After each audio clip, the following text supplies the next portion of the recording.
राम राम दोस्तों, मैं प्रवीण जांगड़ा। आज की इस वीडियो में आप सभी का स्वागत करता हूं। आज का हमारा टॉपिक होगा हरियाणा में लोकसभा और राज्यसभा की सीटें। और लोकसभा मेंबर्स और राज्यसभा मेंबर्स को हम ट्रिक के माध्यम से याद करेंगे। तो चलिए शुरू करते हैं। सबसे पहले हम इस वीडियो में 3 पार्ट्स होंगे। सबसे पहले हम लोकसभा मेंबर्स के बारे में जानेंगे, फिर सेकंड पार्ट में हम राज्यसभा मेंबर्स के बारे में जानेंगे, वो भी ट्रिक के माध्यम से, और थर्ड पार्ट में हम जो नया परिसीमन प्रस्तावित है 2026 में उसके बारे में थोड़ा स्टडी करेंगे। तो चलिए शुरू करते हैं। एमपी मतलब मेंबर ऑफ पार्लियामेंट। एमपी में राज्यसभा और लोकसभा दोनों के मेंबर्स काउंट किए जाते हैं, क्योंकि हमारे जो पार्लियामेंट है वो उसके 3 हिस्से होते हैं। कौन कौन से? लोकसभा, राज्यसभा और प्रेसिडेंट। तो हरियाणा से जो मेंबर ऑफ पार्लियामेंट है वो लोकसभा से टोटल 10 मेंबर्स दिए जाते हैं और राज्यसभा से टोटल 5 मेंबर दिए जाते हैं। तो हमारे टोटल एमपीज हरियाणा से कितने जाते हैं? तो याद रखना 15 एमपीज टोटल हरियाणा से दिए जाते हैं। Total 15 MP. लोकसभा से 10, राज्यसभा से 5। लोकसभा का आर्टिकल 81 होता है, राज्यसभा का 80 होता है। इसको कैसे याद रखोगे? लोकसभा में वोटिंग हम राज्यसभा में वोट नहीं कर सकते, क्योंकि हम एमएलए के लिए वोट करते हैं और इनडायरेक्टली उन्हीं में से ही राज्यसभा का मेंबर चुना जाता है। एमएलए से ही, एमएलए की सीटों से ही राज्यसभा के मेंबर्स चुने जाते हैं। लेकिन लोकसभा में लोकसभा के लिए हम डायरेक्टली वोट करते हैं। और लोकसभा में अगर वोट करने के लिए हमें मिनिमम कितनी एज रिक्वायरमेंट होती है? तो सभी को पता है 18+ होना चाहिए, तभी हम वोट कर सकते हैं। तभी हमारा वोट कार्ड बनता है जब हम 18 से ज़्यादा साल के हो जाते हैं। तो लोकसभा के लिए आर्टिकल कितना हो गया? 18। 18 का उल्टा कर दो 81, ठीक है। तो लोकसभा के लिए आर्टिकल 81 और राज्यसभा का एक कम कर दो 80। 80 81 याद रखना हमें। अभी आते हैं हम कि हरियाणा से जो लोकसभा के मेंबर हैं वो कौन कौन से हैं, उनको हम ट्रिक के माध्यम से पढ़ते हैं। लोकसभा की सीट हैं, याद रखना हरियाणा से 2 लोकसभा की सीटें, टोटल 10 सीटें हैं, उनमें से 2 लोकसभा की सीटें आरक्षित हैं। वो कौन कौन सी हैं? आरक्षित का मतलब क्या होता है? वो शेड्यूल कास्ट के लिए आरक्षित हैं। शेड्यूल कास्ट के लिए। हरियाणा में शेड्यूल ट्राइब तो है ही नहीं। हरियाणा, पंजाब, दिल्ली इन एरिया में कोई शेड्यूल ट्राइब नहीं है। अनुसूचित जनजाति कोई नहीं है, सिर्फ अनुसूचित जाति हैं। एससी के लिए आरक्षित है, एससी। इसको याद कैसे रखोगे कि कौन कौन सी सीटें हरियाणा में शेड्यूल कास्ट के लिए आरक्षित हैं? तो याद रखना SC SA, SC SA, SC SC 3-4 बार इसको प्रैक्टिस करो। SC SC आपको याद हो जाएगा। SC के लिए आरक्षित है कौन कौन सी सीटें? SA मतलब सिरसा और अम्बाड़ा की, ठीक है। सिरसा की कौन सी है? सिरसा वाली सुनीता दुग्गल वाली, और अम्बाड़ा की रतनलाल कटारिया, जो भी एक्सपायर हो चुके हैं, ठीक है। तो चलिए शुरू करते हैं। अम्बाड़ा। अम्बाड़ा से कौन MP थे? रतनलाल कटारिया थे, जो यमुनानगर में जिनका जन्म हुआ था। रतनलाल कटारिया जी का जन्म कहाँ हुआ था? यमुनानगर में। और इनकी मृत्यु कहाँ हो गई? चंडीगढ़ में। कब मृत्यु हुई थी? 18 मई 2023। 2 महीने पहले इनकी मृत्यु हो गई थी रतनलाल कटारिया जी की। कहाँ? चंडीगढ़ में, ठीक है। और इनका जन्म कहाँ हुआ था? यमुनानगर में। तो इसको याद कैसे रखोगे? अम्बा का रतन, अम्बे का रतन, अम्बे का रतन। जो मैं ट्रिक्स बोल रहा हूँ ना, उनको एक बार कॉपी पेन से लिख लेना या तो, और उनको खुद से प्रैक्टिस करके देखना 2-3 बार, तो आपको डेफिनेटली याद हो जाएंगे। तो अम्बे का रतन, अम्बाला, रतनलाल कटारिया। नेक्स्ट है भिवानी से धर्मवीर। भिवानी को क्या कहते हैं? मंदिरों का शहर कहते हैं ना हरियाणा में। धर्मनगरी, धर्मनगरी तो कुरुक्षेत्र याद रखना, लेकिन भिवानी में धर्म के मंदिर तो हैं। भिवानी में क्या है? धर्म के मंदिर है। तो भिवानी से धर्म को भिवानी धर्मवीर सिंह, ठीक है। नेक्स्ट फरीदाबाद। एक फरीदाबाद की स्थापना किसने करी थी? शेख फरीद ने करी थी, जो कि जहांगीर का खजांची था। जहांगीर का खजांची शेख फरीद ने 1707 में किसकी? फरीदाबाद की स्थापना करी थी। वो तो अब मर गया, मतलब गुजर गया, तो फरीद गुजर गया, कृष्णपाल गुर्जर। फरीदाबाद कृष्णपाल गुर्जर, फरीद गुजर गया, ठीक है।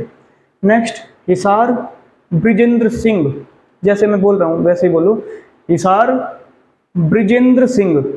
ब्रिज, ब्रिजेंद्र में क्या आ रहा है, ब्रिज आ रहा है, वैसे विजेंद्र सिंह है लेकिन आपको बोलना है हिसार ब्रिजेंद्र सिंह। ब्रिज, ब्रज का सार हिसार, ब्रज का सार हिसार। इनके बारे में याद रखना, ये पूर्व IAS ऑफिसर थे, ठीक है। नेक्स्ट है करनाल, करनाल से जो MP है उनका नाम कैसे याद रखोगे, लोकसभा मेंबर का करनाल संजय भाटिया है। करनाल से MP कौन है, संजय भाटिया, उनका नाम याद रखोगे। मेरे नाल, मेरे नाल बटिया मतलब घटिया काम मत कर, मेरे नाल बटिया मत कर, देख मेरे नाल बटिया मत कर, मेरे नाल बटिया मत कर, करनाल भाटिया, ठीक है। नेक्स्ट है कुरुक्षेत्र, कुरुक्षेत्र से है नायब सिंह सैनी। इसको कैसे याद रखोगे, कुरुक्षेत्र नायब सिंह सैनी, इसको लिख लो आप NSS। कुरुक्षेत्र हरियाणा का टूरिज्म की दृष्टि से बहुत इम्पोर्टेंट सिटी है, जहाँ पर टूरिज्म के लिए बहुत सारे मंदिर हैं, ब्रह्म सरोवर है और बिरला मंदिर और सन्नी सरोवर, ज्योतिसर, मतलब बहुत सारे प्लेसेस हैं। तो टूरिज्म की दृष्टि से कुरुक्षेत्र बहुत इंपॉर्टेंट है और इसमें NSS कैंप टाइम टाइम पर लगना चाहिए कुरुक्षेत्र में, ताकि इसकी क्लीनिंग अच्छे से हो सके। कुरुक्षेत्र में क्या लगाना पड़ेगा, NSS camp, NSS Nayab Singh Saini. Kurukshetra में क्या लगाओगे, NSS कैंप। नेक्स्ट है गुरुग्राम, गुरुग्राम से राव इंद्रजीत सिंह है। ये तो आपको डायरेक्ट याद रखना पड़ेगा, क्यों, क्योंकि एकमात्र हरियाणा से लोकसभा मेंबर हैं जो कि क्या है, सेंट्रल कैबिनेट मिनिस्टर भी हैं। कौन से, ये स्टेटिस्टिकल एंड प्रोग्राम इम्प्लीमेंटेशन के मिनिस्टर हैं। गुरुग्राम से राव इंद्रजीत सिंह क्या है, सांख्यिकी विभाग के मिनिस्टर हैं, ठीक है। एकमात्र हरियाणा से जो MP हैं वो सेंट्रल कैबिनेट मिनिस्टर हैं, उनका नाम क्या है, राव इंद्रजीत सिंह, ठीक है, गुरुग्राम से हो। रोहतक से कौन है, अरविंद शर्मा। शर्मा जी कहाँ से हैं, अरविंद शर्मा जी कहाँ से हैं, मेरा अरविंद भाई है वो रोहतक से है, मैंने तो ऐसे याद रख रखा है, आप भी ट्रिक बना लेना। सिरसा से सुनीता दुग्गल, सिरसा सुनीता, सिरसा सुनीता, सिरसा सुनीता। सोनीपत, सोनीपत से कौशिक, रमेश चंद्र कौशिक। कैसे याद रखोगे इसको, सोनीपत, सोनीपत क्या है, एजुकेशन सिटी हरियाणा की, सोनीपत क्या है, हरियाणा की एजुकेशन सिटी है। सोनीपत वाले क्या करते हैं, कोशिश करते हैं, क्या करते हैं सोनीपत वाले, कोशिश करते हैं, मतलब सरकारी नौकरी में लगने की कोशिश करते रहते हैं। सोनीपत से रमेश चंद्र कौशिक, ठीक है। मैं आशा करता हूँ आप सभी को ये समझ में आ गया होगा, एक दो बार प्रैक्टिस करना आपको डेफिनेटली याद हो जाएगा। नेक्स्ट आते हैं हम राज्यसभा मेंबर्स पर, ठीक है। मैंने आरक्षित सीटों के बारे में आपको बता ही दिया, 2 आरक्षित सीटें हैं, किसके लिए आरक्षित होते हैं, शेड्यूल कास्ट के लिए, SC के लिए, SC SA, S Sirsa, A Ambala, SC SA। Next है हरियाणा से राज्यसभा की कितनी सीटें हैं, राज्यसभा की 5 सीटें अभी एट प्रेजेंट, और अभी लेटेस्ट 2022 में आपको पता ही होगा राज्यसभा से 6 साल के लिए MP चुने जाते हैं, ठीक है।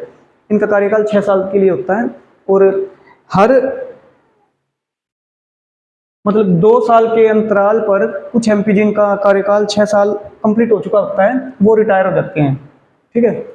जैसे 2022 से 28 तक अभी MP 2022 में इलेक्ट हुए हैं, नॉमिनेट हुए हैं, सॉरी, वो कौन कौन से हैं, कृष्णलाल पवार, कृष्णलाल पवार, पवार में पावर है जो पानीपत से, पवार पानीपत, ठीक है, कृष्णलाल पवार पानीपत, कृष्णलाल पवार पानीपत।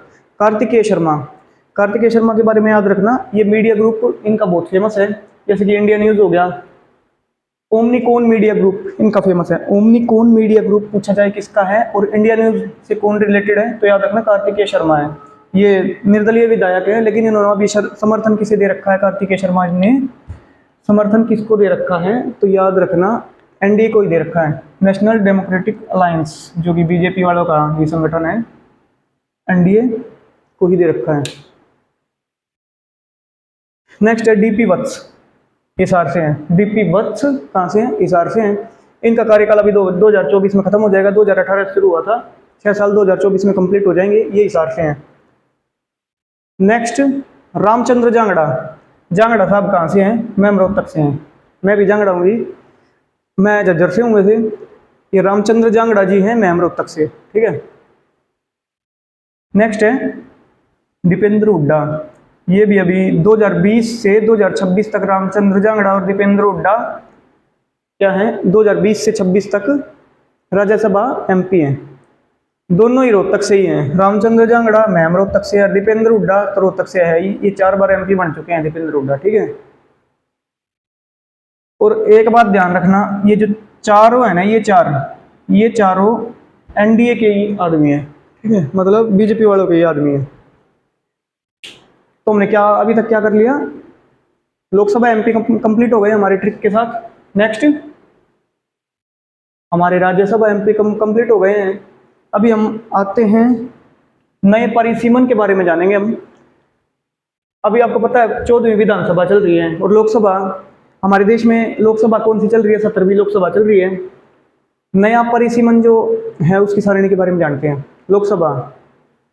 लोकसभा की अभी 543 सीटें हैं, ठीक है।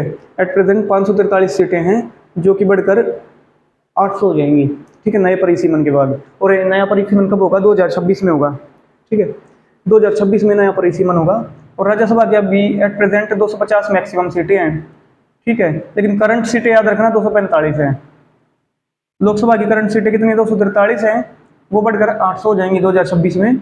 और राज्यसभा की करंट सीटें कितनी हैं? 250 हैं, करंट सीटें 245 हैं, जिसमें से 12 नॉमिनेटेड होती है। और 12 नॉमिनेटेड जो होती हैं उनको भी याद रखने की एक ट्रिक है, मतलब किस फील्ड में से लिए जाते हैं, तो याद रखना क्लास, CLASS। L मतलब लिटरेचर, A मतलब आर्ट, S मतलब साइंस, और सेकंड S जो है वो सोशल सर्विसेज, ठीक है। राज्यसभा की सीटें कितनी हो जाएंगी? 250 से 332 हो जाएंगी। 250 मैक्सिमम सीटें उन वो बढ़कर कितनी हो जाएंगी? मैक्सिमम सीटें 332 हो जाएंगी।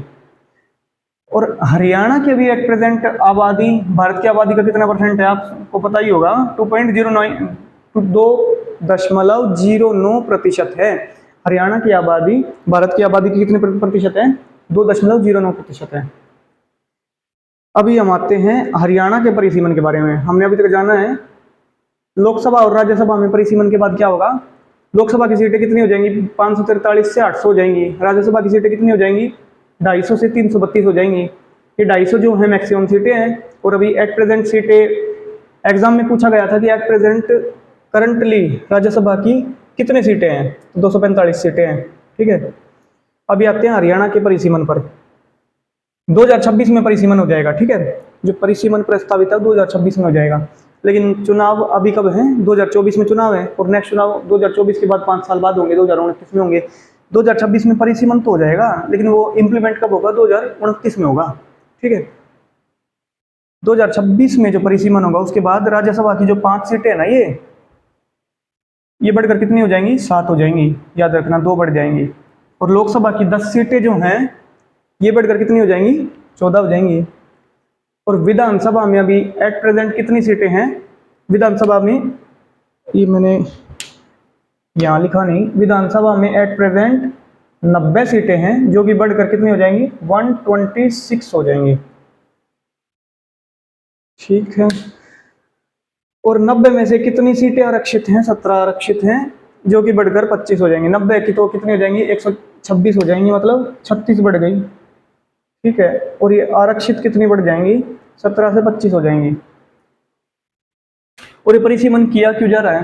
क्योंकि बहुत से ऐसे गांव हैं, बहुत से ऐसे हरियाणा के क्षेत्र जहाँ पर आबादी बढ़ गई है, तो उनका मतलब उनको